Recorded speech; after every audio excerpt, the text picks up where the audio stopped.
everyone, welcome to the last chapter of one of my favourite books, The Secret Garden. If you want a little recap, always go to the back. It says, orphaned Mary Lennox doesn't want to live on the moors in a dark and gloomy mansion.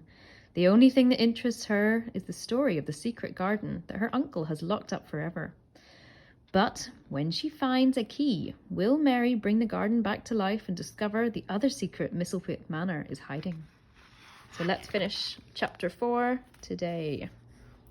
Chapter 4. So they'd just gone in to the secret garden and closed the door behind them. Colin sat wide-eyed in wonder. He took in the splashes of colour, the budding trees, and breathed the same air that the butterflies and bees were humming through. The sun warmed his face, and the robin appeared and chirped a welcome. Already, Colin looked different. A breeze ruffled his hair and his eyes lost their dullness. "I can feel things growing," he whispered. "I think this is a place I could get well in." Colin sat in the shade of the plum tree, watching contentedly as Mary and Dickon planted seeds. At lunchtime, Colin sent Mary to ask Martha for a picnic basket. Mary collected it before scurrying back, and the three of them ate a glorious lunch on the lush green grass. "I want to come here every day," said Colin. "I've seen spring, and I want to see summer too." "You'll be digging and planting before you know it," said Dickon. "You really think so?" Colin asked. "But I can't even stand up. My legs wobble when I try." "You have to practice," said Mary. "Your legs are weak because you haven't used them." She and Dickon went to Colin's side and held his hands, and slowly, shakily, Colin stood up. It was just for a little while, but it was enough for all of them to see. "I don't think I'm going to get better now," Colin said breathlessly. He grinned. "I know I am." Every day, Mary, Dickon and Colin came to the blooming garden.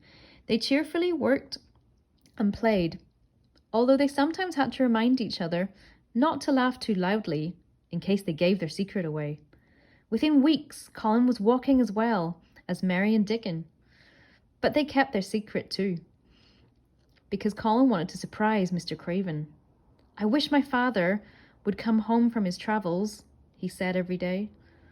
Even without knowing what the children were up to, Mrs. Medlock was surprised by the change in Colin Craven.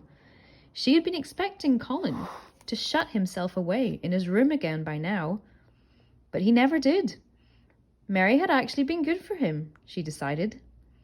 The garden was alive with larkspurs, poppies, and snapdragons, and the fountains of roses bloomed as Dickon had promised. Summer had arrived, and as Colin made his wish again one day, Mary noticed the robin, listening with his little head to one side.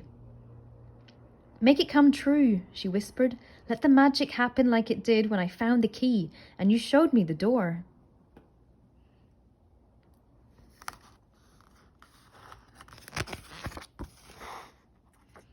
And the strangest thing happened. Someone began to push the garden door from the other side, and in stepped Mr. Craven.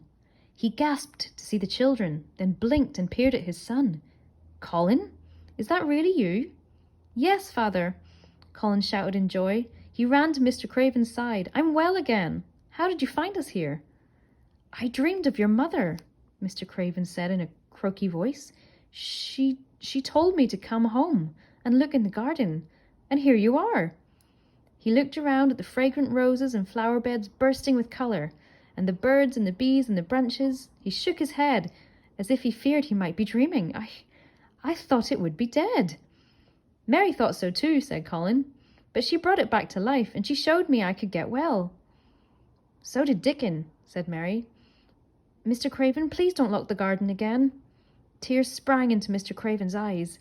He took Mary's hand in his. "I wouldn't dream of it. The garden is alive because of you, and being here has made Colin healthy. You've made this a happy place once more." After they showed Mr. Craven every bloom and every bird in the garden, Mary, Dickon and Colin walked back to the house together, much to the amazement and delight of Martha, Ben and Mrs. Medlock. And as the warm breeze swept past them, it carried the scent of the summer garden and the sound of the robin trilling his song like a magical spell. The end.